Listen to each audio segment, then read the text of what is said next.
Take it down. Too much innocent people under the ground. Take it down. Famous. Patata, patata.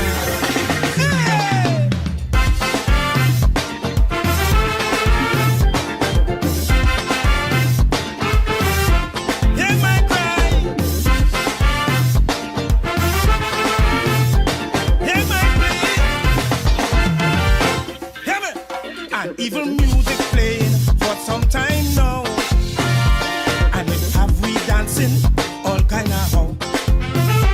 Now the height of the audio is polluting the air, by the stanzas in the verses igniting a fear. The only songs I am hearing are echoes from a gun, 'cause these criminals only killing people for fun. It seems like we have no love for one another again. Every day, blood flowing through the anti-train. In high pitch, families scream out in agony. So it's plain to see, the volume is too loud for me. So I beg you, low down the music. Low down the music. Low down the music.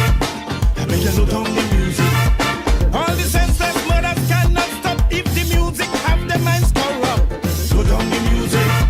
I beg you, low down the music. It's like a demon roaming through wheel and possessing man to kill his fellow man. I say, look down the music. I beg you, look down the music. Take it down. Oh, crimes committed in the east, west, north, and south. A mother and child, they were brutally shot to death, leaving relatives consumed with grief and regret. 3 were shot while I'm in Maloney. Meanwhile, our old folks matching central ended bloody. So you see, you got to low down the music. Low down the music. I beg you, low down the music. You better low down the music. It's them big fish who draw out the plan, while small fry conduct execution. Low down the music. You better low down the music. Like the anti-angry and uptight, like we making guns overnight. Low down the music. I beg you, low down the music. Turn it down, turn it down. Right down. Hear my cry. It's not songs that playing on music system. Music causing heart-wrenching problems. This music is really that evil voice that we hear. Malfunctioning conscience, we allowing the devil to steer. Or is it family issues or peer pressure igniting? Cause I observe the wires in the youngsters overheating, like they have amplifiers to increase the volume of rage. It's too much violence to use them display for the age. Pollution, tampering with the youth's brain cells, shorting their fuse and corroding batteries as well. But what the hell? You better low down the music. Low down the music. I beg you, low down the music. Please low down the music. I said the source of where most strength come from in the minds of the younger generation. Low down the music. You better low down the music. The children bullying their peers in school and the outcome isn't cool. Low down the music. I beg you, low down the music. Take it down.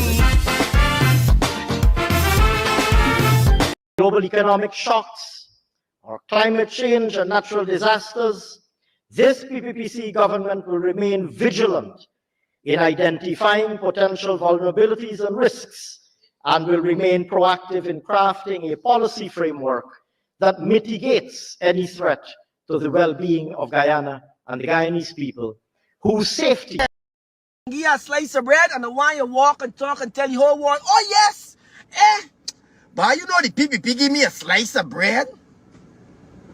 Making fucking joke with Ayo. Are you not gonna buy me out? Me don't take buyout. I want to see righteousness for this nation and things happening for people in this nation. Don't come selling people no dreams and got people living in no world. Don't got people living in our world. Show the people what you could do.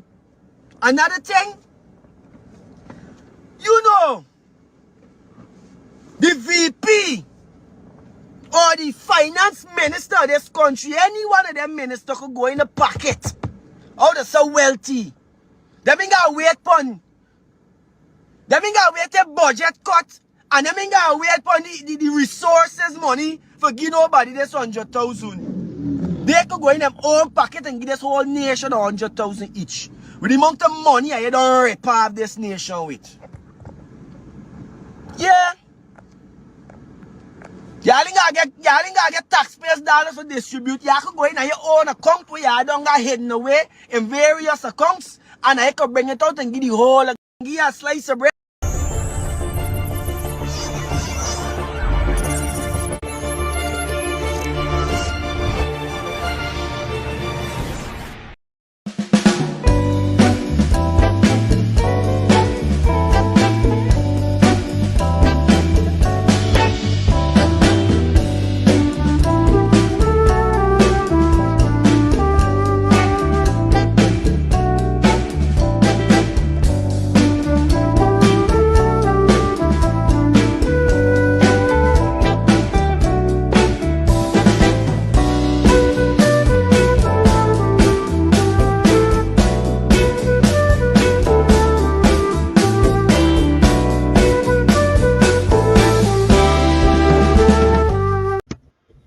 Welcome to another edition of Voice of the Diaspora. Very special guest in the studio here with me today, Sunday. He has taken time out of his very, very busy schedule to be here to run with us for an hour or so. Our special guest, Mark Anthony Benschop, political activist and popular talk show host, will be talking about the 2025 budget, GECOM, the opposition, and also President Trump's immigration policy, and how it is affecting Guyanese without citizenship in the U.S., among other things. Mark Benschop is also an immigration consultant in the United States of America. We welcome the man of the moment.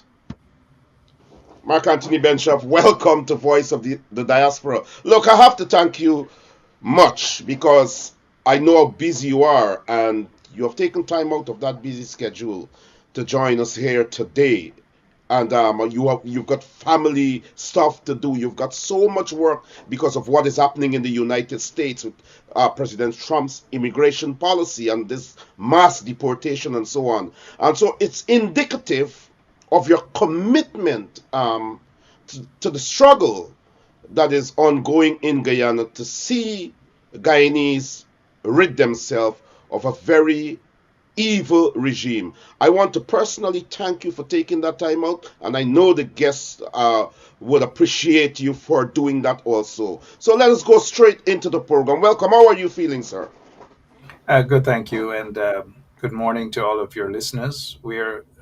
It's currently morning, and good afternoon to those who are in whichever country that is now afternoon or evening. And thank you so much for inviting me on your show. I'm just an ordinary guest, nothing so special, just an ordinary guest. Just an ordinary guest. Humility is great. Humility is great. Your work and your presence, they do not indicate what you said there, but of course, humility and humbleness is always paramount. Mark, look, this is going to be a program where we have to talk to the Guyanese people about what is really happening. We have a lot of people tuning in at the moment, and after we would have had our discussions on the different topics, I know you would allow a few minutes to take calls and to answer questions and so on from our viewers around the world. And the numbers up on the screen, so they will be calling. I just want to say to my viewers, let us deal with the topics first. And when we would have concluded the topics, we will open the line for you to talk to us. Mark, the 2025 budget, 1.382 trillion. Guyanese are still suffering.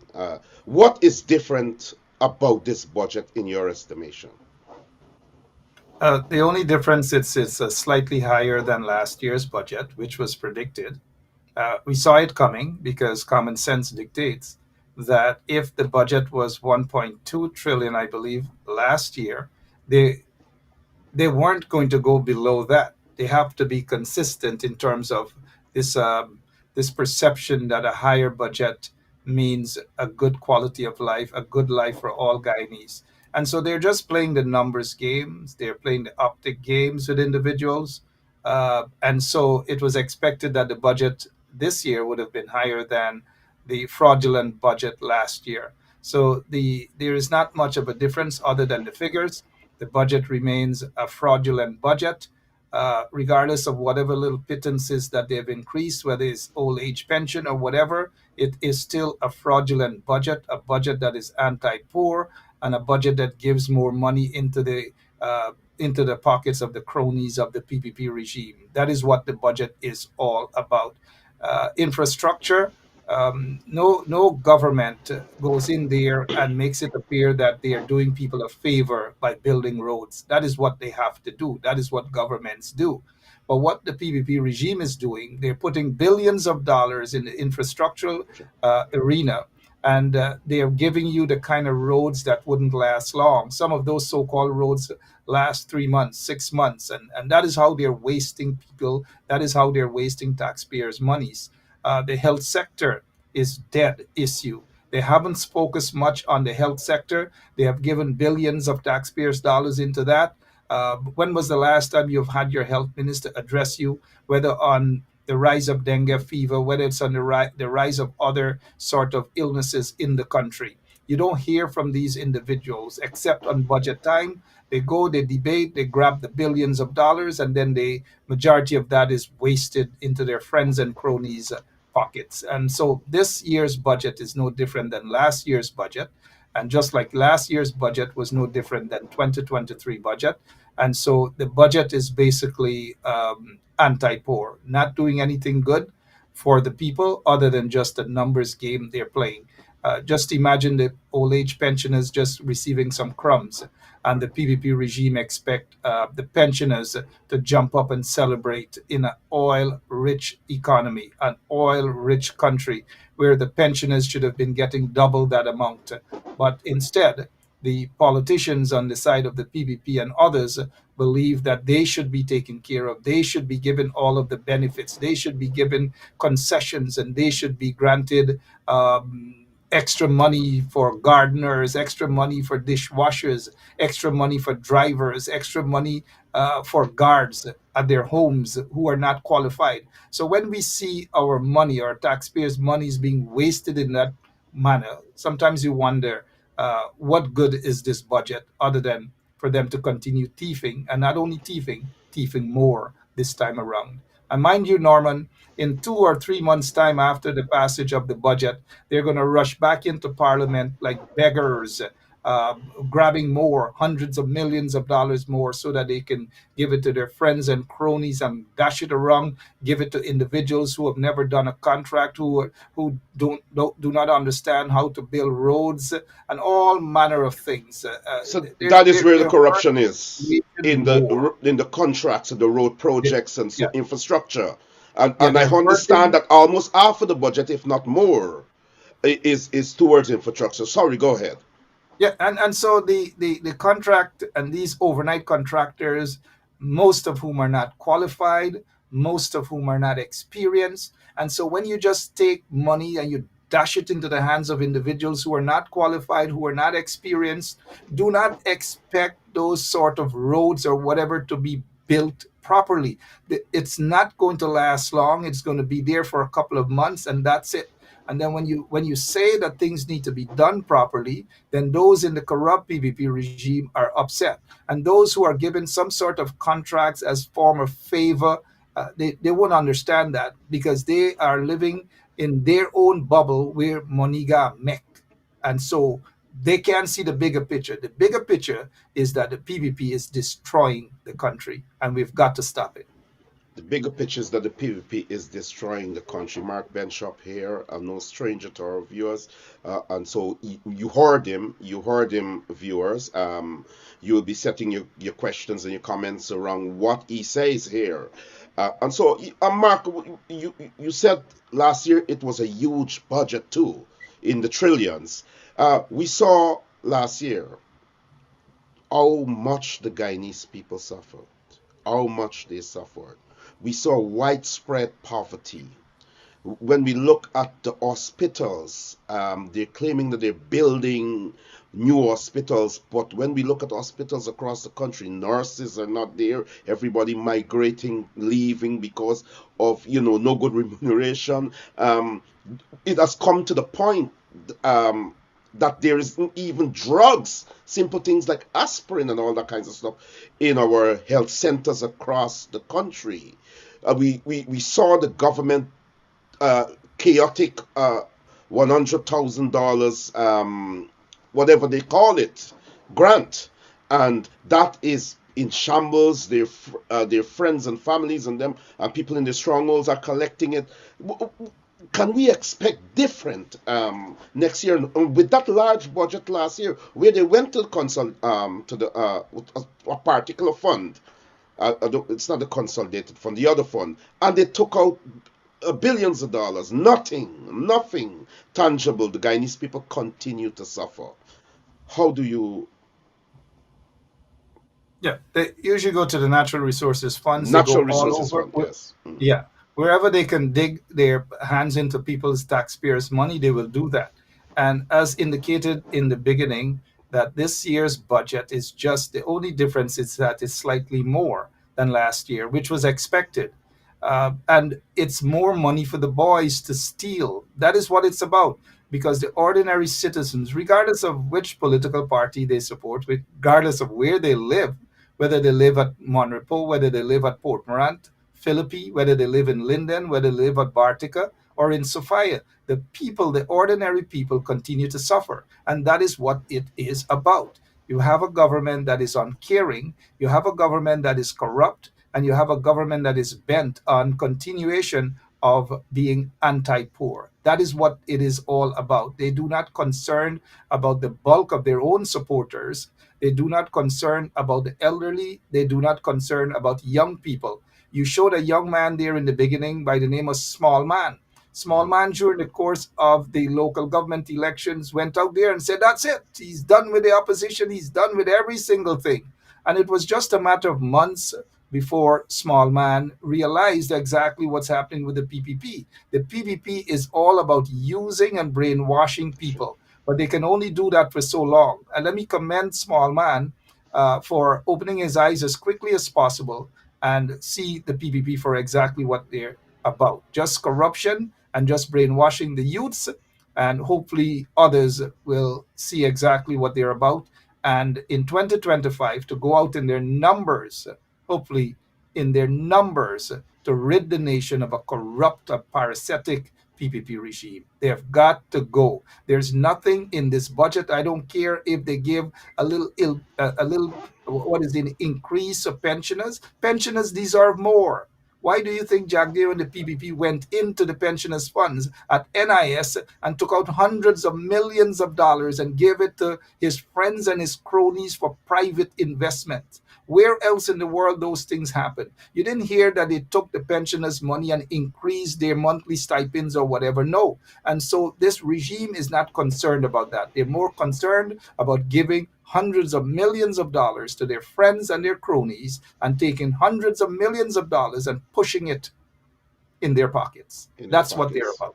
Mark Benschop here. And as you said, the intention is to ensure that we work hard to remove the PPP regime. And that is important. But we are faced with a situation in Guyana, Mr. Benschop, that I really want you to speak to the viewers about and to be very, frank. The intention, because of all of this corruption and all of that is happening to the Guyanese people. We have GECOM now. To win an elections, we have to have a GECOM that is free fair, and transparent.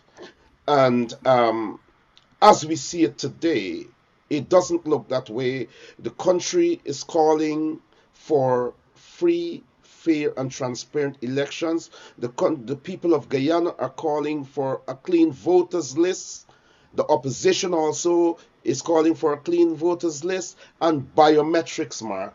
The government seem, well, let us say GECOM as pronounced, that there will be no biometrics, it's too late, and all kinds of excuses. We know that Barajagdio is controlling not GECOM but the chairman of GECOM, Claudette Singh. If we are to go into free and fair elections, there must be a clean voters list. Winning the elections, that's the first step. Talk to us about GECOM. Well, there's not much to talk about GCOM other than the fact that GCOM has been hijacked by the PPP. So, GCOM, the Guyana Elections Commission, is just an extension of the PPP regime.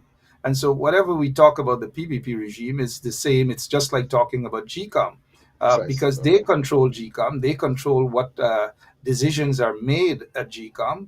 And so, the current chairman of GCOM is not independent and is not transparent. And so, as a result of that, the people, majority of the people in the country, have no confidence in GCOM. So we can talk and talk and talk until we begin, until we are ready for action. I know some of the trench crappos, you have a few in the audience In the there, comment section, yes. distractions. And we've got to be mindful of those who are just here for Well, the distraction. PPP would have sent some of their people in it to Yeah, view. however, GCOM is not independent. GCOM is not democratic. GCOM is not transparent. And GCOM is just, as I have said, GCOM is an extension of the PPP regime. And until we have serious action in terms of people's constitutional rights to protest in large numbers, to send that message to GCOM, to send that message to GCOM's chairperson that enough is enough. We're not going to get anywhere. We can talk from now till the cow come home on all these different shows. If there's no action on the ground, then there will be no movements, no positive movements at GCOM. 10 people and 12 people once per week for half hour, an hour is not going to do the trick. Thousands of people need to hit to the streets and to say to GCOM that they are demanding a clean voters list and they're demanding biometrics. To issue press releases and just a little some bites at press conferences wouldn't be able to do the trick at all. Despotic regimes only listen and feel when there are numbers in the streets. Outside of that, we can talk until the cows come home. We can talk until the trench crappos, them crawl out of the trenches even more. It's not going to make a difference at GCOM.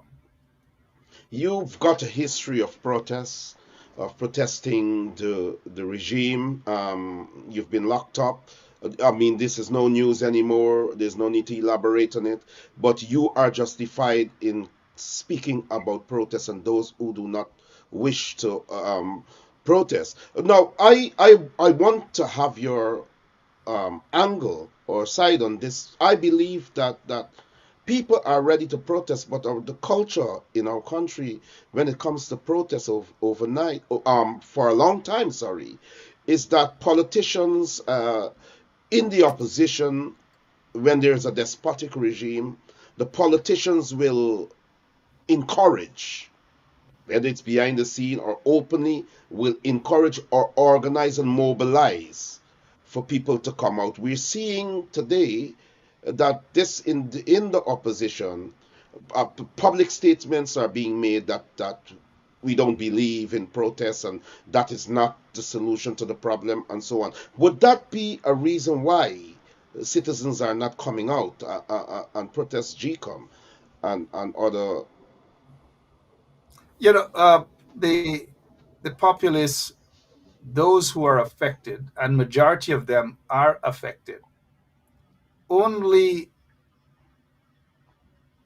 people with this small, tiny, useless brains who cannot see farther than maybe their noses as they stick it wherever, that Guyana is in serious problems. GECOM is in serious problems. And those political leaders who wish to sit back and think that there's going to be changes by just occasional press conference or press releases, it's not going to happen. Change does not come about by leaders or politicians sitting back and expecting changes to happen. This reminds me of a book that I read of an enslaved African person who was given some opportunities uh, through Massa. And he said, anytime he wants something, he goes to Massa, Massa chases him. Massa chase him, treats him like a dog. That is what the PPP regime is doing. The PPP regime is treating, majority of Guyanese, regardless of whether they support the PPP or not, they're treating the majority of Guyanese worse than dogs. And that enslaved African said, one day Massa left his rifle down, and all he did was held on to Massa's rifle. He didn't threaten Massa in no physical way or nothing. He just held on to that rifle. And Massa looked at him and said, you can take whatever you want, including your freedom. Now, the rifle for the people of Guyana is protest. That Yeah. is their rifle, not violence, nothing else. We're talking about peaceful protest. No leader, no politician should prevent the people from protesting. At this point in time, it is the only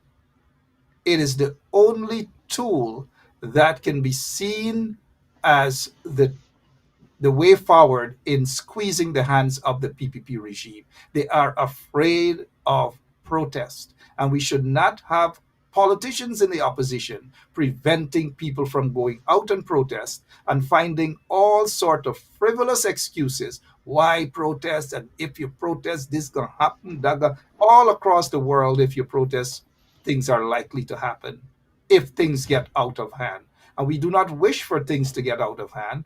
And oftentimes we know what the PPP does in infiltrating those protests so that they could put their goons in there to create havoc. But if it is done properly, we'll be able to identify those criminal elements that are planted there by the corrupt PPP regime. Protest is the way forward. If they need action at GCOM, they should be protest. If they need action in the country, they should be protest. Anybody else, anyone who tells you that protest and not now and this and that, don't listen to them. Period. Don't listen to them. And as we talk about the opposition, outside of this disencouragement to protest, many people, many Guyanese are kind of a bit disappointed that we are in an election year and they don't seem to see a robust opposition. They don't seem to see the leaders putting the energies out there to mobilize, to organize, and so on. Coupled with that, Mr. Benschop, and I want you to pronounce on these things here. Coupled with that, we see the emergence of smaller parties. We also see the AFC under the leadership of Nigel Hughes. At this juncture, seem unwilling, not ready to pronounce to the Guyanese people whether there will be a coalition with the APNU and so on. And so people are beginning to think that we are at a critical juncture where this regime has to go. They have done enough. There's an election coming. The opposition is not even putting their foot down on GECOM in terms of organizing and mobilizing, as we talked about protests. But they are also not engaging the peoples across the country, or not displaying a sort of energy that could, an enthusiasm that could make the people say, you know what, we are ready to fight. Nigel Hughes, the leader of the AFC, says, you know, the prospect of coalition is on a string. My words, it's on life support. I think he said. Do you think this is the way forward if we are to mobilize people to go into an elections to remove the PPP? What is wrong with the opposition today, Mr. Benschop? I think taking a constructive look at as to their utterances in public is, for the most part, immature, politically speaking. They need to iron their differences out privately. They need to be serious. If they are serious about the country, then they will stop the foolish leaking of information that talks between APNU, or I don't know if there's an APNU, anyways, but between PNC and AFC, it's on life support. And the country, Norman, is Yes. on life support right now as a result of an incompetent PPP regime. From Linden, you go to Linden, you go to Ituni, to Kokwani, they will tell you that the country, Guyana, is on life support. You go to Bartica, they will tell you Guyana is on life support. Let them, they will tell you the same. Go right now, Mississippi. Go Letterkenny.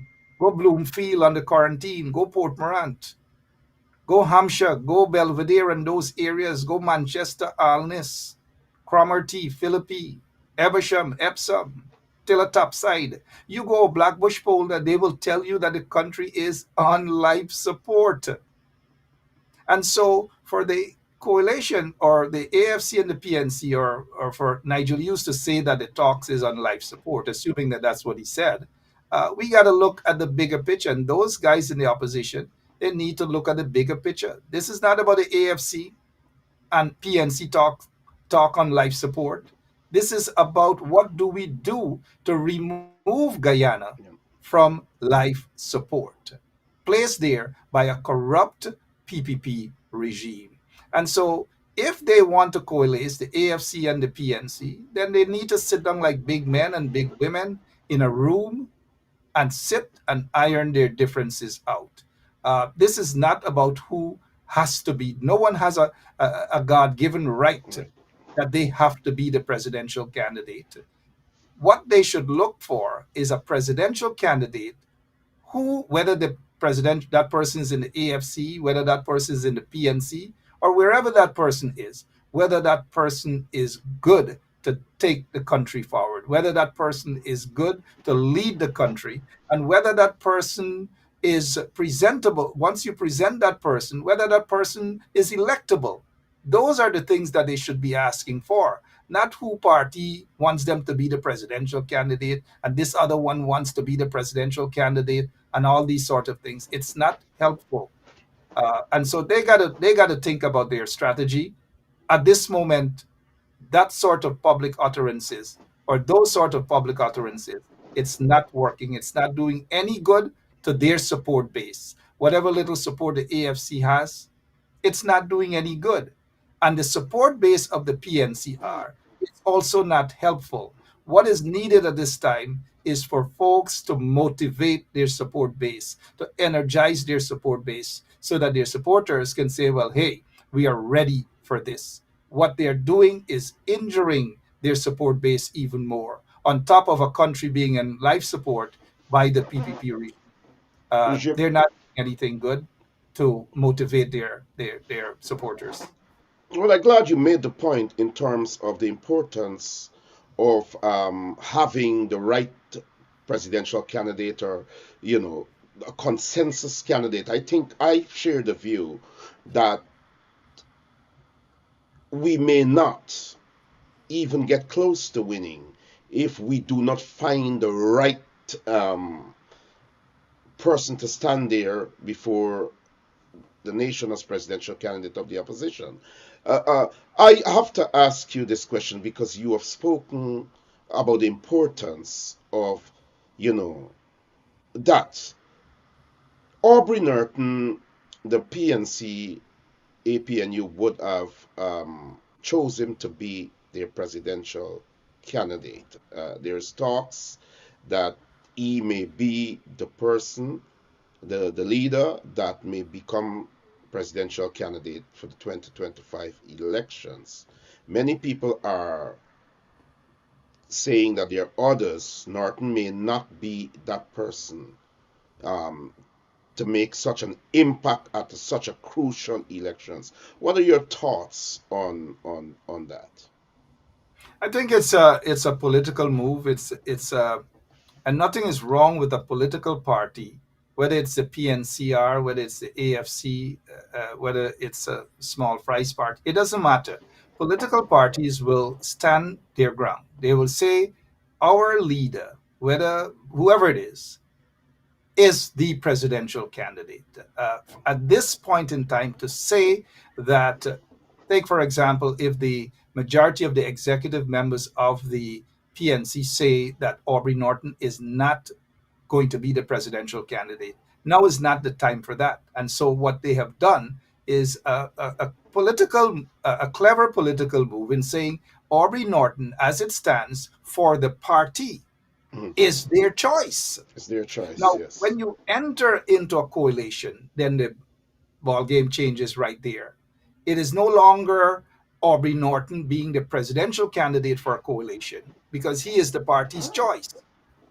Nigel Hughes is the AFC's choice. Now, when you have a coalition now, and that coalition, the leadership of that coalition sit down around the table, it is at that point in time a decision will be made as to who is the best person Person, to lead the yes. coalition as that presidential candidate. Whether it's Aubrey Norton, whether it's Nigel Hughes, or whether it's someone outside Side of the coalition as a nation consensus candidate. So candidates, yes. every political party, right now, the WPA, Desmond David Hines, he is the party's presidential So candidate. He is candidate. their choice.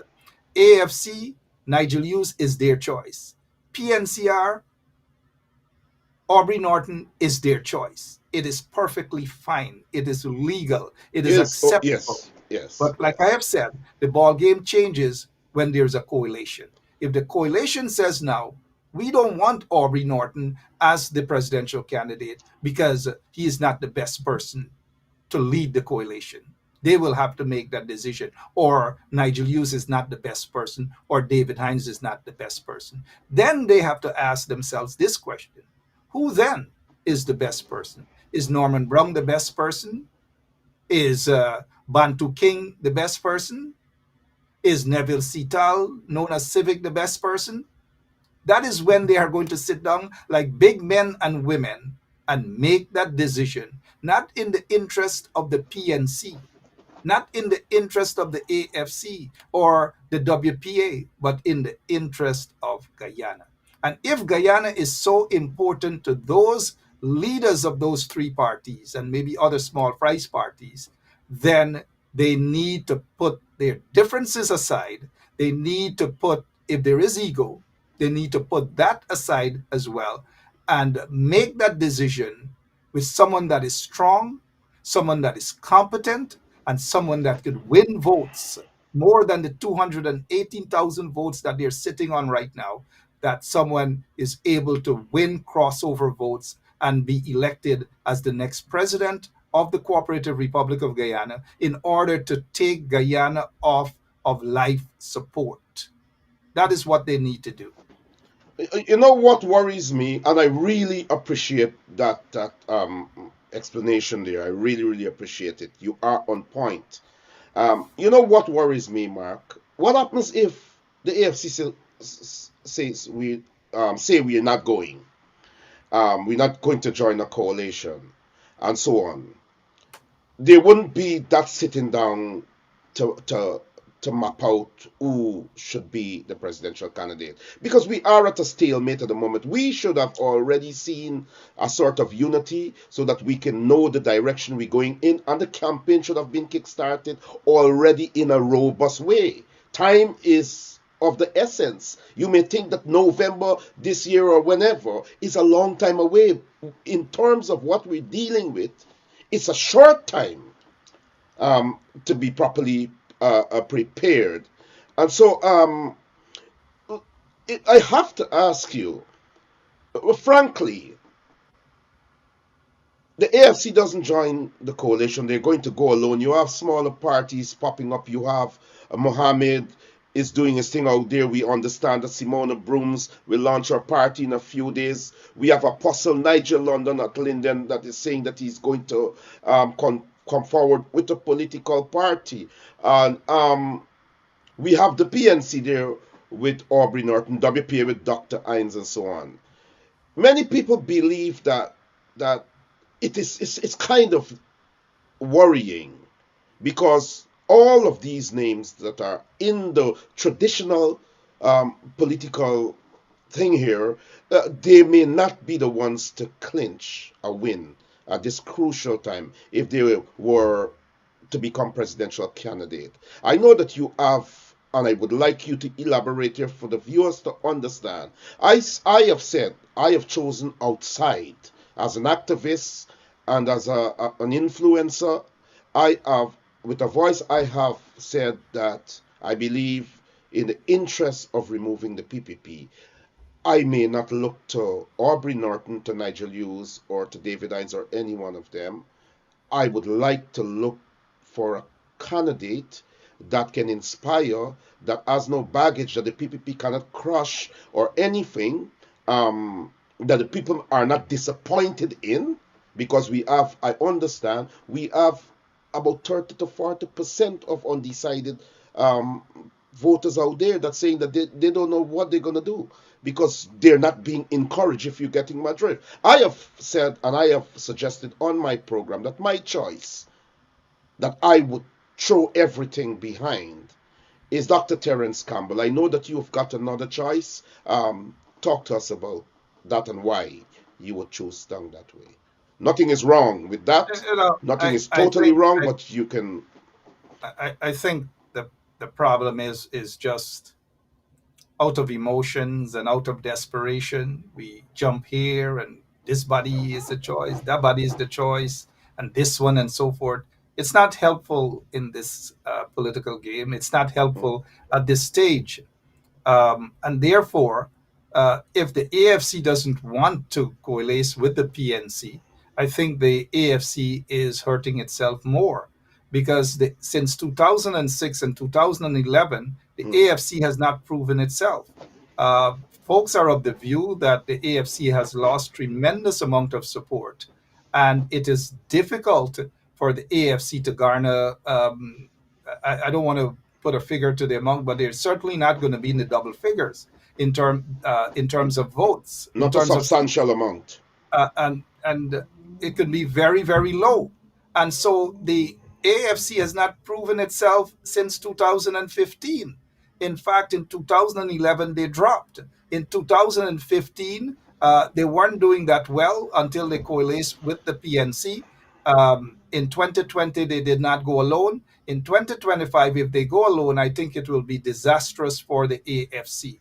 And so, for them to be parading around and giving this impression that they're powerful out there and they can win an elections on their own, not so fast. Not so They fast. need to coalesce with the PNC in order to get that strength.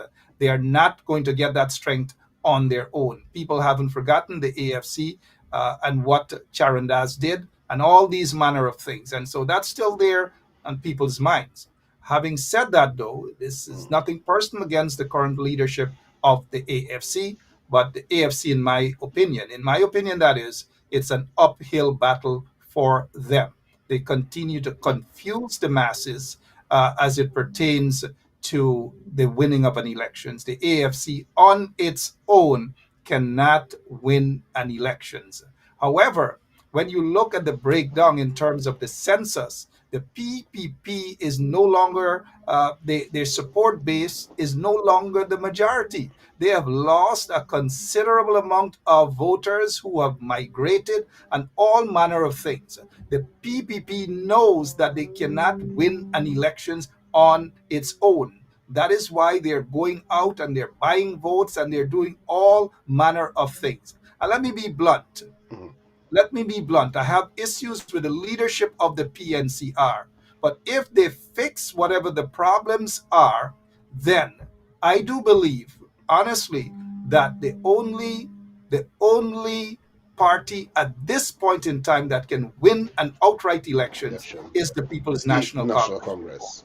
But they got to get their act together from a leadership standpoint. Yeah, but fair play to Aubrey Norton, the leader of the opposition and the leader of the PNCR.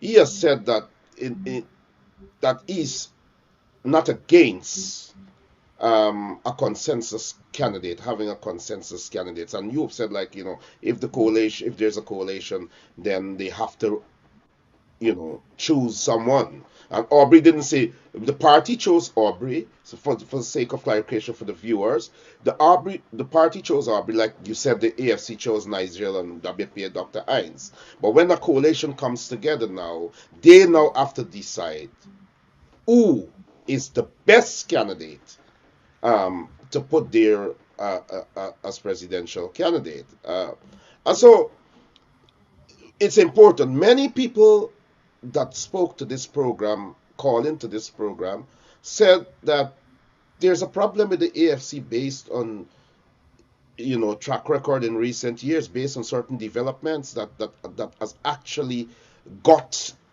the Guyanese people where they are now under the stranglehold of the PPP regime. You had the Charandas debacle, where Charandas brought down his own government. Charandas was from the AFC, and so many PNC supporters are saying that the AFC is not good. And so a coalition may make people say, what, I want to go Mohammed's, because the AFC getting anything from a coalition to be significant in any new government, it's a backward step. That's the view of many. It may not be my view, but that's the view. How do you respond to that situation? Well, it is again up to the PNC to decide.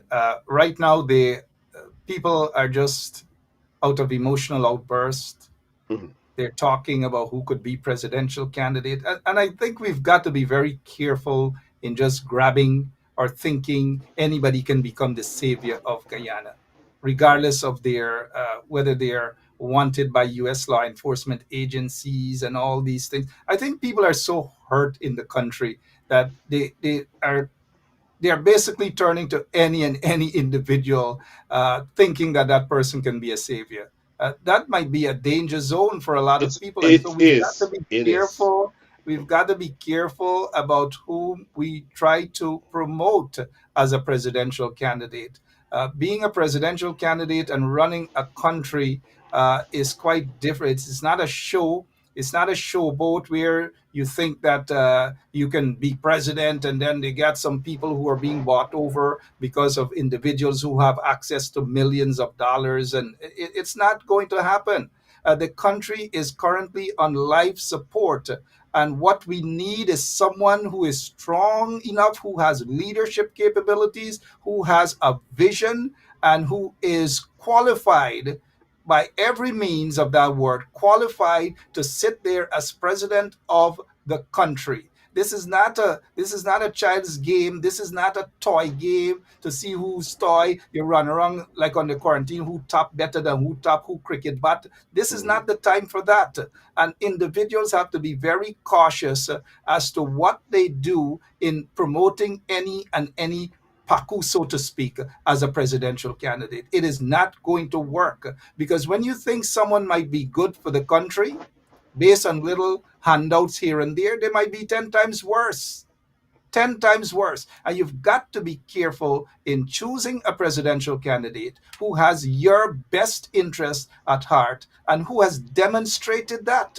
Not someone who just popped out of a hole and just may start to do a little good here and there just to for people to be sympathetic towards them. It is harmful for the country. It will be harmful for any country or citizens of any country to elect people based on emotions.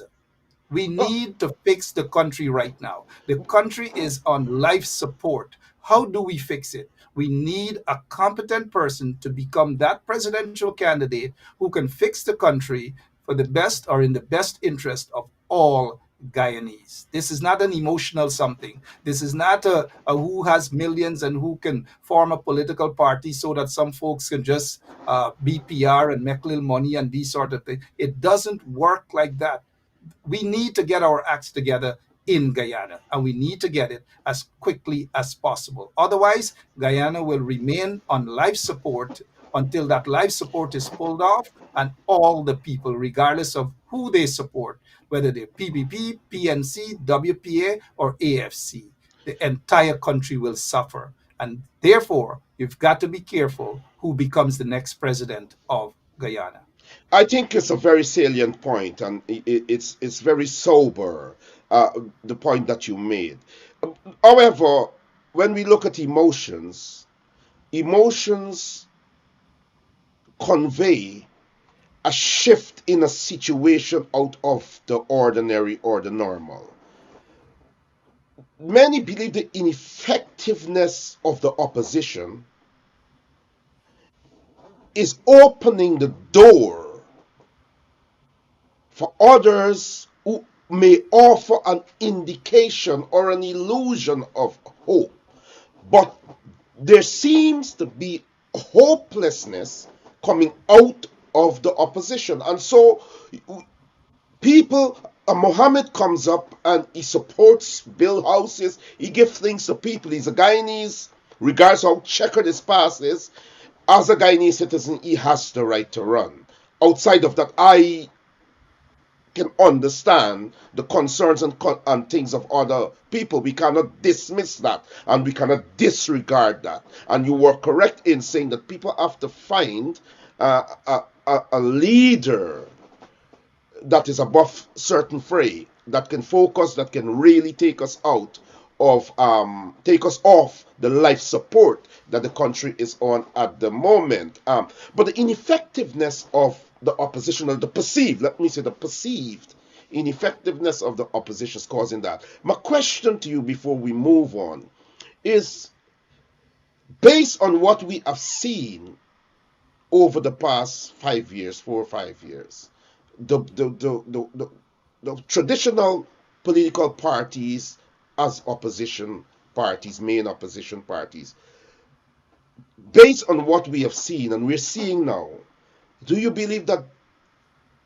there is now an ushering in of a new sort of political leadership that will maybe take away the support from the traditional leaders? You think it's the dawn of a new era when it comes to who were historically and traditionally politicians and parties? What parties are there? Do you think that we are going in that direction at the moment, based on what we're seeing coming out of our traditional parties? There's not much evidence of that. Okay. And again, I go back in saying that people got to be very careful. And you've got to look at track records of individuals who pop out of the midair pretending as though they love you. And these are the very people who are part and parcel of the problems. These are people, some of them we've seen them parading around as though they're the savior for Guyana. Uh, the allegations of billions of dollars in tax evasion, allegation of acts of terrorism, allegations of money laundering, allegations of political or assassinations, and these sort of things. And we've got to be mindful with how we promote people. We've really got to be mindful. Guyana deserves better. They are qualified people in every area. It doesn't matter the ethnicity, it doesn't matter their religion or whatever.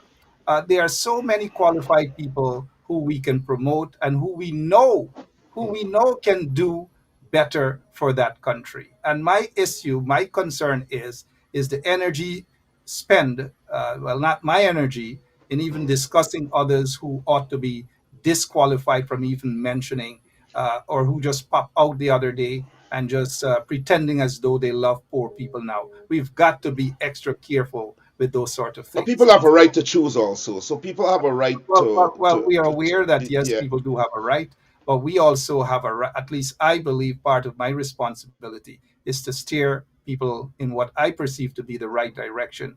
All I'm saying is Guyana deserves better. Guyana needs to be taken off of the life support that it's on right now.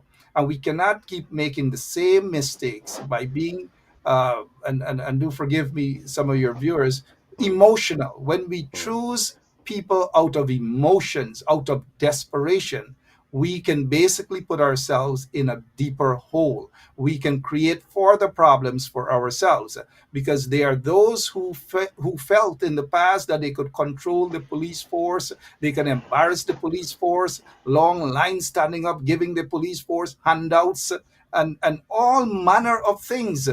I am not comfortable with what I'm seeing, and therefore I will not be a party to promoting any sort of individual or individuals And who I, have I done totally agree with so that. much to hurt the But country, so I much will to I will contribute let you continue on that so point. I much will to let.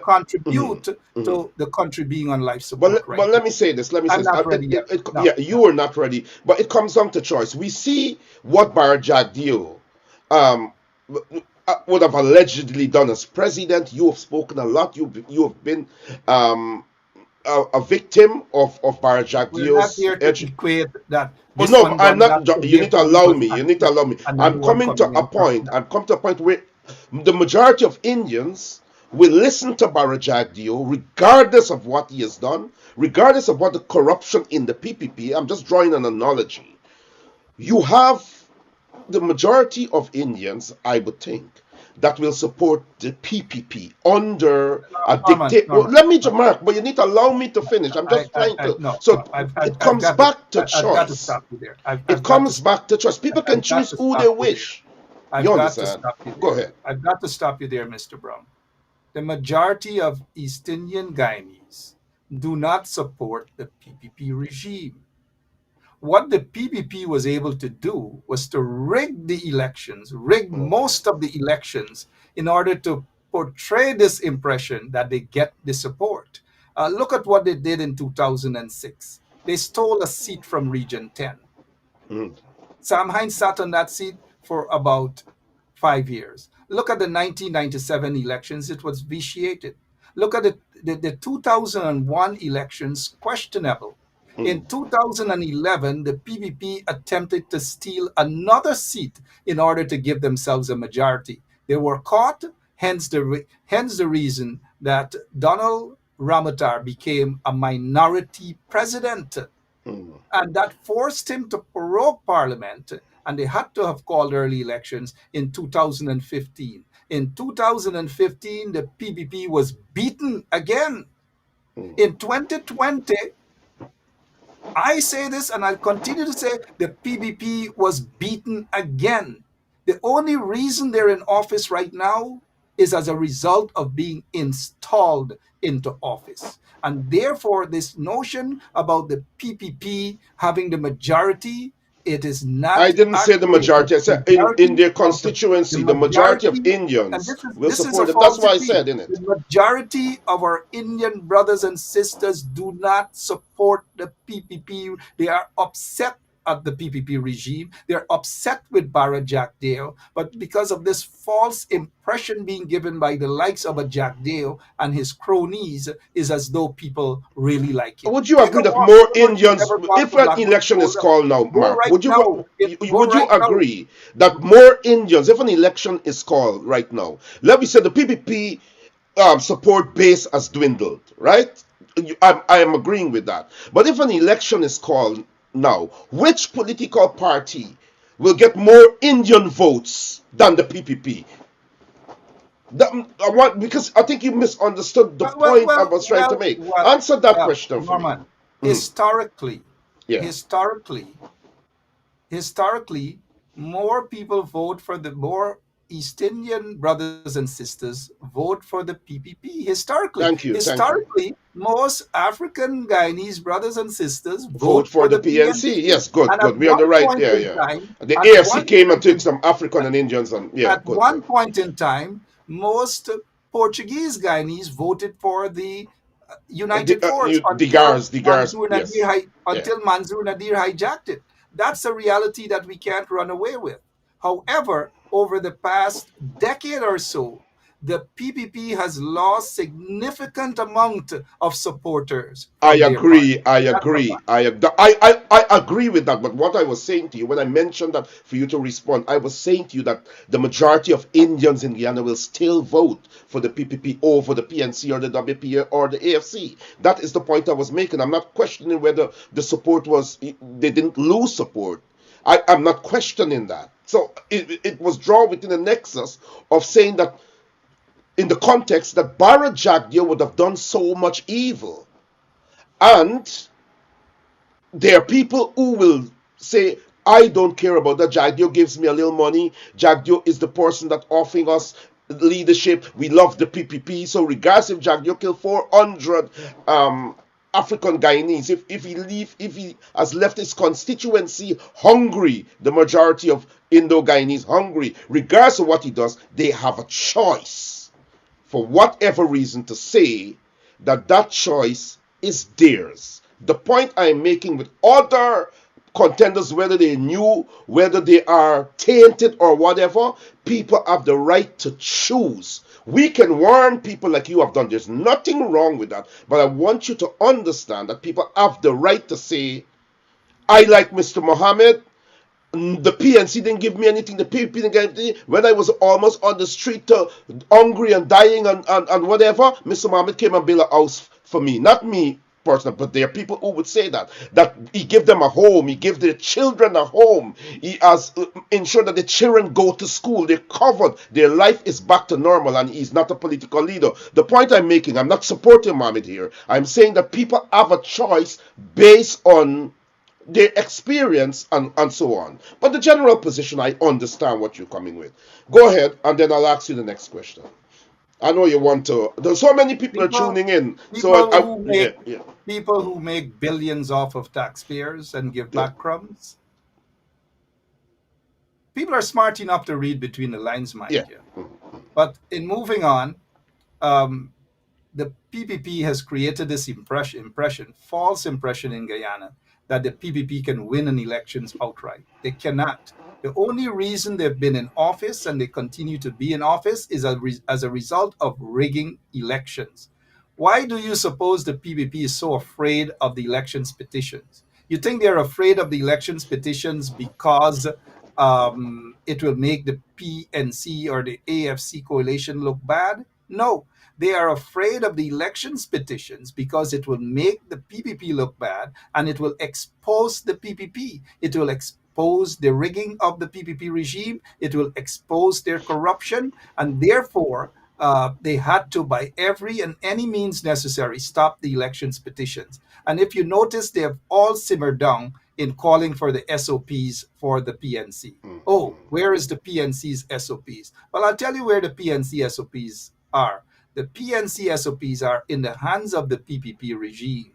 They can allow the elections petitions to be heard, but instead they blocked it. They run like little pussycats and blocked it because they knew if those SOPs were opened, it would have revealed every single thing in the elections and every single thing, most of what went bad in the elections in terms of rigging of the elections falls right at the doorsteps of the PPP regime. And so they are afraid of elections petitions. They are afraid of SOPs to be open. And in other words, they rig their way into office. They are election riggers. That is what they are. They cannot win an elections, even though they may have the majority of our Indian brothers and sisters who continue to be sympathetic towards them. And it's okay to hold on to a political party. Nothing is wrong with that. Majority of African Guyanese hold on to the PNC. And some of them said they're rather dead right there, regardless of what. And we have our Indian brothers who say the same for the PPP. So we can't fault them. I am not here to say that people don't have a right to vote for their political. They have a right. They have a right to their choice. But Yes, then yes.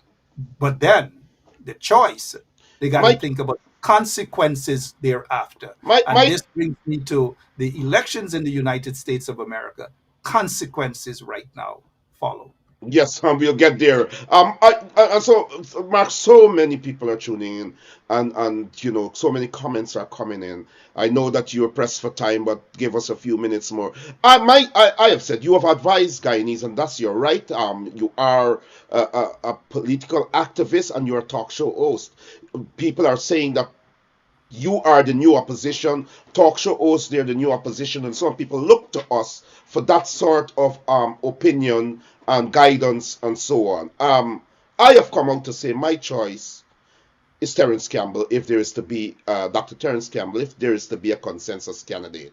I can defend and explain why I'm saying that, and I've done it before.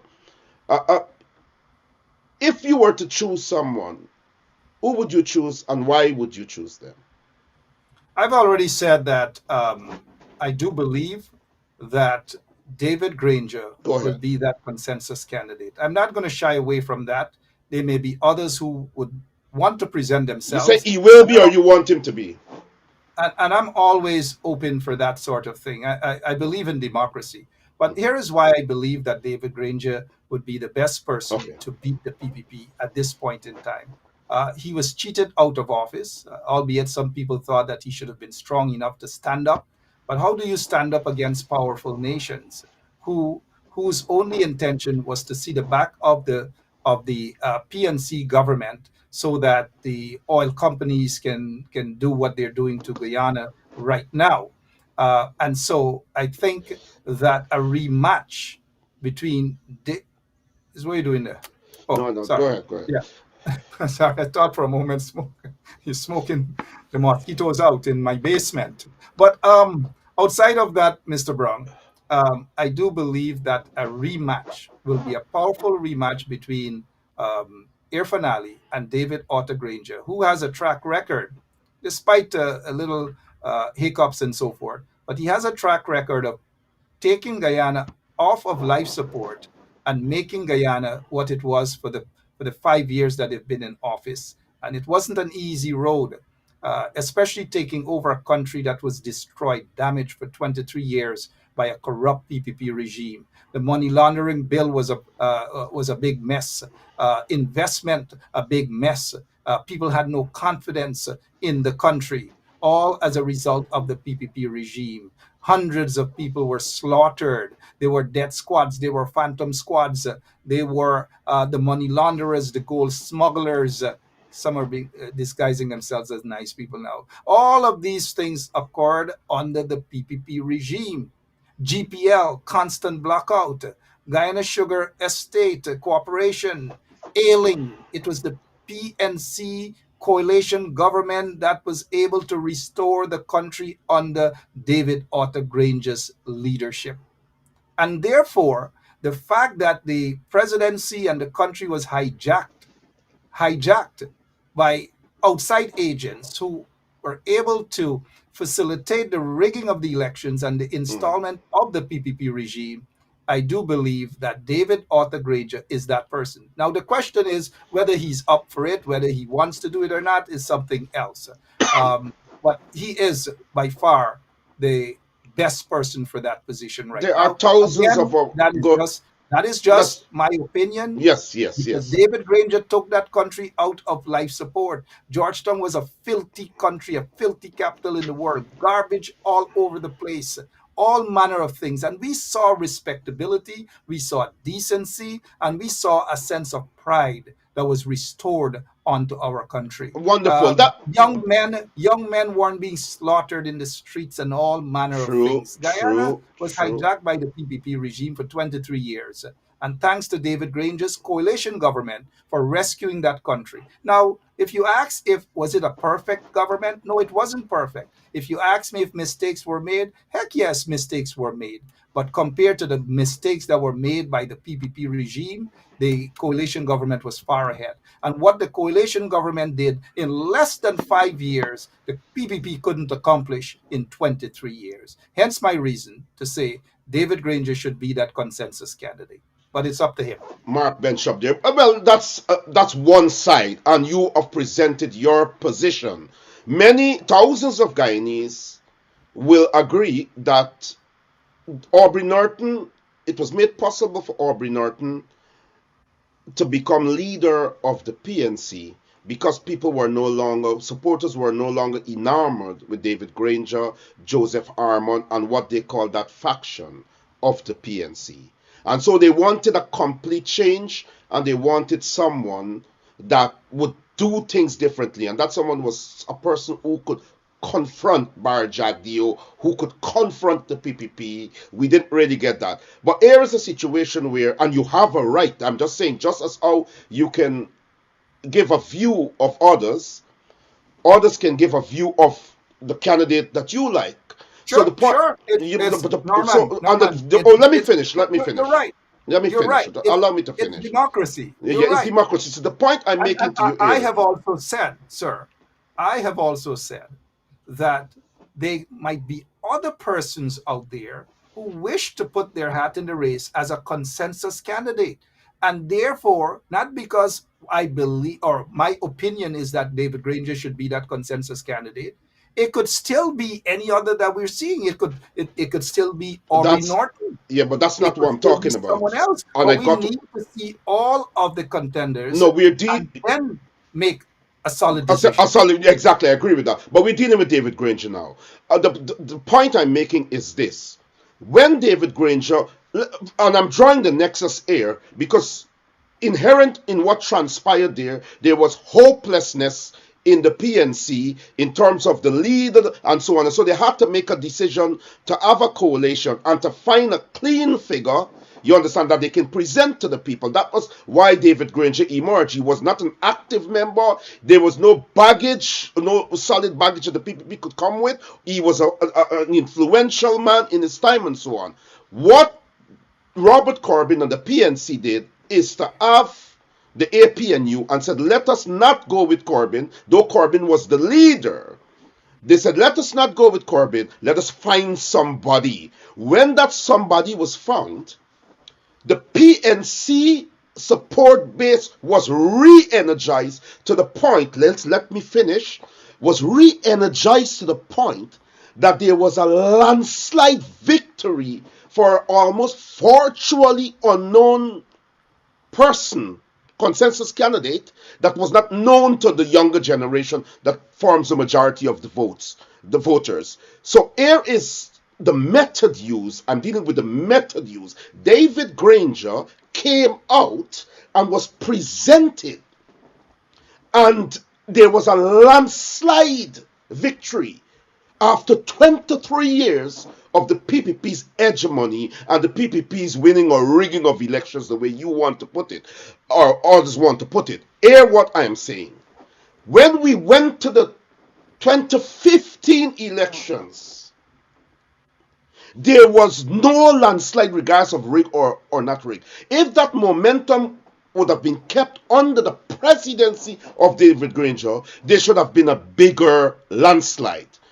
What we saw was most or quite a lot of our supporters being disappointed in some aspects of David Granger's leadership when it came to the economic livelihood of our supporters.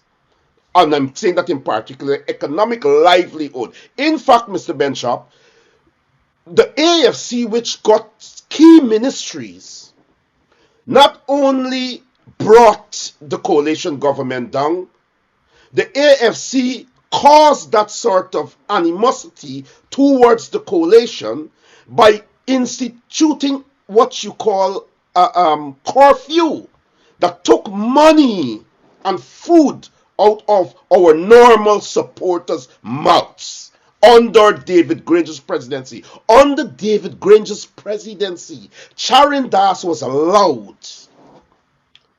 to bring David Granger's government down. When that would have happened, hundreds of thousands of Guyanese and very many of our supporters felt that David Granger, in wartime, in a time when he was supposed to stand up for his constituencies and Guyana as a whole, he disappeared.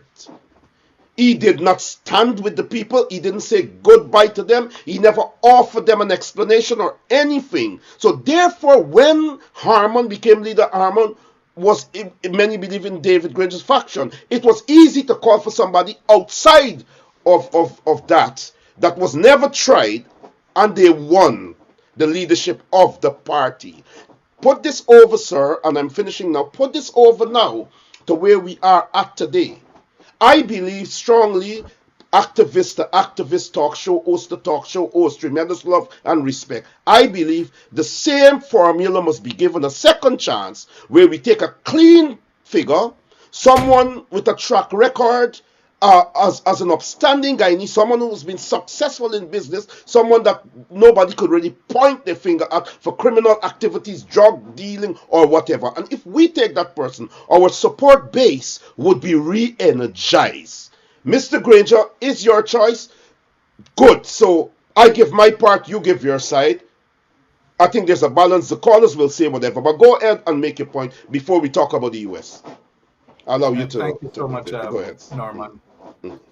And sometimes I understand emotions get the better part of us. No, I'm passionate. I'm not emotional. There's a difference between emotion and passion. One second, sir. Yeah, go ahead. 1 second, sir. Don't get emotional. No, I'm passionate. I said sometimes I am guilty of that as well. Yeah. I'm not just painting you in a brush as though. No, that's fine, man. You can, but that's fine. But I just have to qualify. And what we saw, a lot of people out of emotions, people want changes. They want to see a good quality of life in the country. They want to see a country run how it ought to run. And I think David Granger's administration did just that for the most part. It wasn't easy to take a country over, a country that was damaged in every, the young people were damaged, university fees were instituted, all manner of things, GPL destroyed, every sector destroyed, the agriculture sector, rice, sugar, everything destroyed under the PPP regime. Georgetown destroyed, everything destroyed, Mr. Brown. It wasn't easy for a government to take, or a party to take over in the government and fix all of those problems overnight. Mistakes were made. Some mistakes were made, yes. The fact that when Mr. Granger was undergoing chemotherapy, I bet most of us never even knew that he was diagnosed having cancer and then was undergoing chemotherapy. And maybe after being away, not being physically present, some others within his party, within his government took advantage of that. And by the time he got back, ready to be fully back on his feet to fix the country, he had to repair some of the other damages done by some of his own within his party. Having said that, though, the economy started to grow under David Granger's presidency, under the coalition. Throughout the country, people were beginning to breathe again. Families were happy. Single mothers were happy. They had an opportunity to send their kids to school on buses, free buses, boats, bicycles, breakfast, all these manner of things in order to repair the country, a damaged country. It's like taking a damaged car into a mechanic shop and asking the mechanic or the body work guy to say, what can you do to bring this vehicle back? And that is what David Granger and the coalition they were faced with. What can we do to bring this country back? And therefore, they had to govern the country in the best interest of all Guyanese, regardless of whether they're PNC supporters or not. And of course, there were PNC supporters who, some of whom felt more should have been done, and maybe rightly so. But the PNC coalition government did far more in 5 years than what the PPP has done in 23 years. Agreed. Run away from that. The economy was booming. Unemployment was being reduced.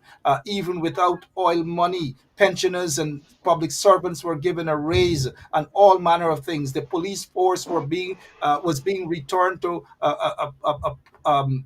a mode of respectability. We began to see these things in totally agree. That we've never seen before. No one is disputing that. No one is disputing. We're talking about the presidential figure. The coalition was way better than the PPP. Way better. Brown, Go And ahead. while and I was in Guyana during those times, I can tell you about the differences. Of Yeah. course, people are a little bit impatient in terms of wanting things done overnight. And I'm not saying that people don't have a right to be that way, but we've got to be fair with regards to what the coalition did to remove Guyana off of life support. The coalition I agree removed with that. 100%. Gaisuko, 100%. Gaisuko Yeah. off of life support. The PPP was shutting down sugar estates in the country. The PPP was ill-treating sugar workers. The PPP terminated thousands of sugar workers. They robbed billions of dollars to sugar workers, whether from a white elephant factory that cost $200 million, and all these manner of things. Look at the treatment of bauxite workers. Look at the treatment of public servants. Look at the treatment of nurses. The health sector was ailing, was on life support under the PPP regime. All of these things 100% were I brought share back those to views. life under. One 100%. second, sir. And, 100%. and if I may say, I have the floor, please, Mr. Go Brown. ahead. Go ahead. Unless you want to kick me off your show right No, now. no. Go ahead. And so No, we've but got to. I like your emotion. I like your Thank you. emotion. Thank You've you. gotten emotional there, or I would say you've gotten passionate. Because there can be a negative connotation to the term emotion. No. I'm not But getting let me just emotional. say that. I No, am that's why I spitting said you facts. were passionate. You were Spitting facts. passionately. but, One second. let me One say second, this. Mr. Brown. And Mhm. if I hurt your feeling by saying you were emotional earlier, my humblest apologies. No, no, But you what I'm can't hurt my saying feelings. Don't do that. You can't do that. You can't say that on my what I'm program. saying here You now, what understand? I'm saying here now, it's a fact. It is a fact, and I'm Look at the agreeing track with you. record of the coalition government. It's a fact that they We brought are back on the same page respectability in that to the aspect, in that country. regard. We But are on the because same page. but because of how the PPP governed in a very corrupt way, they believe that people's only way of survival is money got make.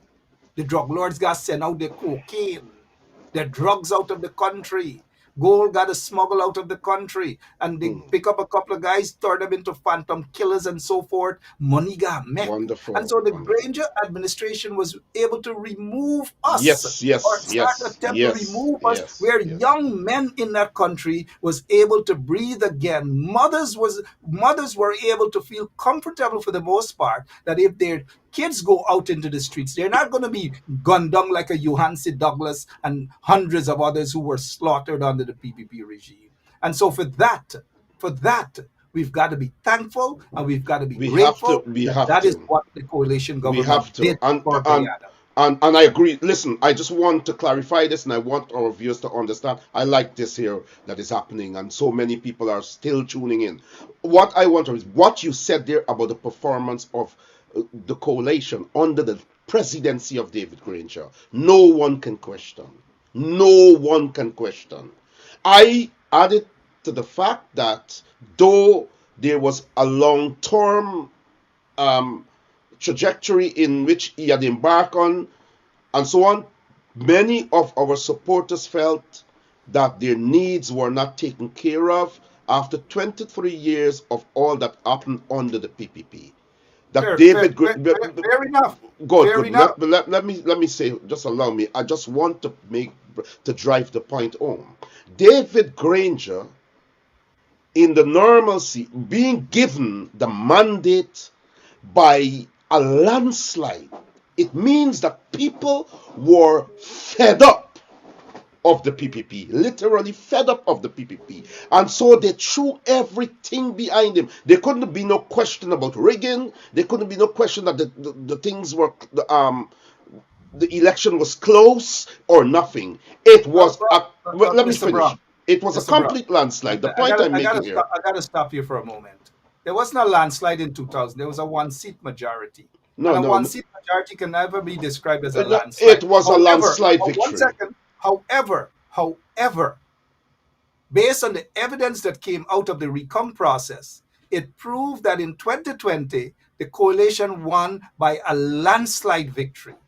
The Okay, evidence is there. I'm not going to argue that the coalition for anybody is out of office. The PPP has been running the country. Whether there was rigging, there was no clear indication because the process did not go through in the sense in our favor, the PNC favor, and that everybody, including the Caribbean, the courts and everybody, were on the side of the PPP. So let me understand the regime regime change. change. The Americans, everybody. So let me hold a check And there. mind you, Let's a lot of them have regrets right now quietly. but They they have must have regrets regrets. right But now. the point I'm making to you is this: what David Granger got from the Guyanese people in 2015, you understand, was something that should have been doubled at the next elections, where there could be no question, no regime change or anything. It is Fair, my very, opinion. very, fair It enough. is my opinion that a lot of, and I blame it on the AFC.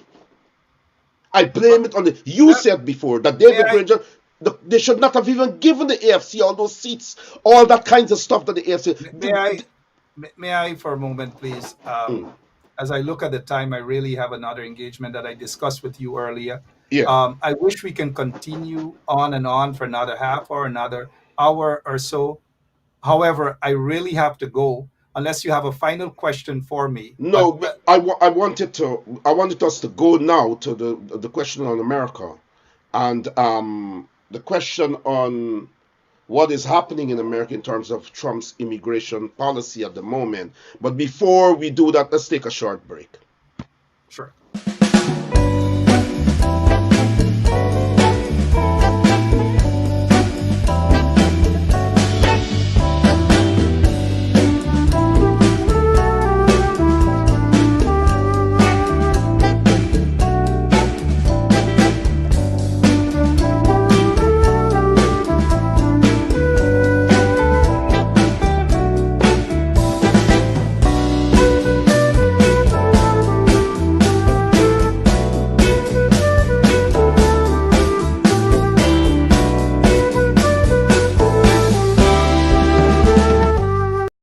Welcome back, viewers. It was heated, but we're going to move on. But I hope you can stay to take a few calls, two or Yeah, three calls or whatever. I But let us talk about I know I lost you by heart, but sorry. Let us talk about let us talk about what's happening in America. You are an immigration consultant in the United States of America. You're also a political activist. You kind of have the full Monty, so to speak, to understand what is happening there. Donald Trump, there's a mass deportation at the moment. We have a Guyanese community in America. I don't know how much or anything. I don't know much about America, but I know we have significant amounts of Guyanese living in New York and Queens and all those places and across America. Um, Many people said to me that the certain streets in Queens and so on, you're not seeing Guyanese anymore. You're not seeing. Mark, how bad has this affected our people? Give us a backdrop of what is happening there. All right, let me just say, Norman, I've noticed some of your folks commenting. I just want them to know that prior to coming on this show, I did say to Norman that there's an engagement with my family. It's a Sunday morning, and our agreement was for 1 hour. I went over that 1 hour by half an hour more. And you cannot have little kids waiting and then allow this to just go on. Other than that, you're aware of that. I did say to Norman, and we didn't expect that the level of discourse would go on in this Yeah, we direction. had And a bit. Yeah, he has we a had. Yeah. Cool. so thank you. So this is not a running away. And let me just say to your viewers, them, your listeners, them, your soldiers, them in the audience, I would never run away from a Norman Brown any day, no You, time. I you will go can't in you England can't and come sit and say, down. "I I will go Norman in Brown." You England. can't I speak to will my go. supporters Allow like me. You're that. getting emotional, Norman. I'll Don't go say, in England Say and sit. Norman Brown. I will go in You can't come England here and and pull my sit in your supporters, you know. studio right in front of you, You right in play. front of you, You're and very say what I have to say. psychological. But yeah, good. Let's So, talk about this that serious aspect of what is happening to our people over there. Um, a lot of people, Norman, a lot of people, and people should know that you and I go way back. Um, and at times we agree and we disagree. At times we abuse each other. But there are times, most of the times, we put our differences aside. Wonderful. And that is what is healthy. And so this is healthy bantering, it's called. A lot of people are a lot of people are afraid right now, those who are undocumented, and maybe rightly so. Yeah. And there are folks such as within the NAACP and other organizations that are battling what is called the irrational approach by the Trump administration on Mhm. immigration. Now, if there are folks with criminal records and are undocumented that they're going after, nobody is putting up a red flag against that. Yeah, But they okay. are folks who are in the United States, whether through asylum, whether through whatever, who cannot be returned to their country because they will be killed. Let's not beat around the bush with that. Wonderful. Then there are others who are here and have their applications filed as well. And let me just point that out. People have a right to be afraid at this time. However, folks that I speak with, I usually I usually caution them, just be safe, just Mhm. be cautious as to what you do. And whether they're in Queens, whether they're in Brooklyn, whether they're in Connecticut, Florida, wherever they are, Mhm. folks need to be cautious. Now, there's one thing that I wish to say because a lot of people are concerned about it is birthright citizenship. You okay there in the Yeah, yeah, good, basement? good, good, good. Oh, okay. Yeah. Go ahead, good. Birthright citizenship. It's If you, not work if program. Yeah. Go ahead, go ahead. birth, or in my little small basement, it's cold here right now. But as we get to birthright Mhm. citizenship, the issue with birthright citizenship is those, and I'm not saying I'm in favor of that. I feel Okay. if somebody's born in the United States, the 14th Amendment gives them that right to be U.S. citizen, regardless of whether their parents are legal or illegal. I mean, illegal or not. The Constitution gives them that right. It has been that way for over 150 plus years. And therefore, um, folks who are concerned about birthright now, if you come into the US undocumented or as a visitor and you overstayed your time as well and you give birth and you do not have the father of the child is not a US citizen or a permanent resident, Mhm. then that will affect you thus far, unless the U.S. court stops that. However, if the father of the child is a U.S. citizen or a permanent resident, it doesn't affect you at all. The issue of birthright is not questionable. That child is entitled to citizenship. Story done. But if the mother is here undocumented and the father is back in Jamaica or Guyana or Trinidad or Australia or wherever, Mhm. then that is the bone of contention right now. And I'll urge Okay. those of you who have given birth, women who have, of course, women who have given birth, and you have overstayed your time, but the father of the child is a U.S. citizen or a permanent resident, go ahead and file for the child's passport immediately. Immediately. There's nothing legally stopping you from doing that. However, if the father is not in the US, if the father is not a US citizen or permanent, then they may tend to put that one on hold. And so there are other stuff. For example, if you have an approved I-130, if you have an approved I-130 and ICE agents stop you, it is always best that you walk with a copy of that approved I-130 statement or letter that your I-130 is approved or your documents are currently pending. Now, pending documents or approved I-130 is not a reflection of legal status until you have an overall approval of your adjustment of status. However, if you're truthful to the ICE agents and you show them, look, I have a pending petition. My mother or my husband or my wife or my U.S. citizen child over the age of 21 has filed for me. It is up to that agent now when they run a background check to ensure that there's no criminal record, there's no Mhm. nothing. It is up to that agent to make that discretion whether to allow you to go or not. And so that is why I say to individuals, be cautious, be careful, be cautious, walk with your documents. And right now we see a lot of people telling people, don't say this, don't say this, don't say that. one thing I would say to individuals who are caught up in that predicament: do not lie to the agents. Mhm. Do not lie. If you have a pending petition, tell them you have a pending petition. If you don't have a pending petition, if you have no documents in, tell them the truth. If you have an expired work authorization, tell them the truth, because they will run your record. They will see it there. And the agents, based on the category of case, they have that overall right to say Tom Jones, John Jones, Geomati Jones, whatever Jones, you can go. Take care of your documents. Just be truthful to them.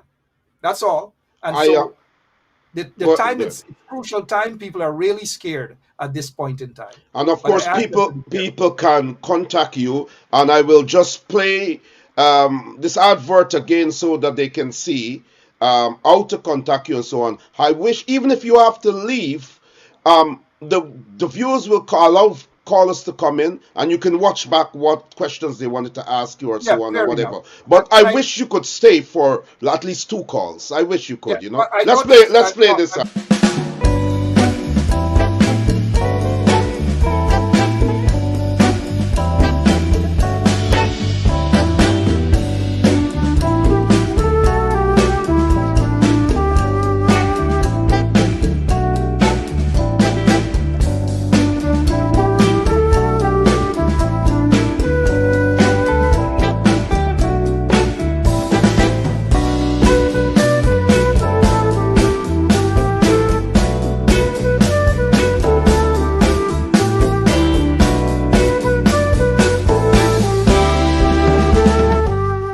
Thank you so much. The lines are now open, callers. Mark, yes. So viewers can see, they can see the number, they can see everything from the ad. We have to support each other. I think you're doing a great job, not only as an activist, but in your profession and your consultancy at this moment can help so many Guyanese. And so, guys, whatever advice you need, whatever help you need, whatever you need in terms of helping others with this situation, feel free to contact Mark Benschop because he has an immigration consultancy. We have to promote our brothers. We have to share this. We have to show that unity, not only in activism, but in business. We have to lift our brothers up. As I said, viewers, the line is now open. I will take our first call. Please call in if you take too long. You know what I do. We just leave it alone. So we'll take the first caller. But Mark, go ahead. Go ahead and say what you have to say. yeah, again, I realize you're pulling a Linden man trick up on me. Even though I say, hey, I really have to go, you're pulling in a call, you know. I wanted Um, you to take about one But call. I really want to thank Mm, your viewers. I want to thank you for this opportunity as well. And of course, I'm pressed at time. You notice Emma mm, is back and forth into my office here.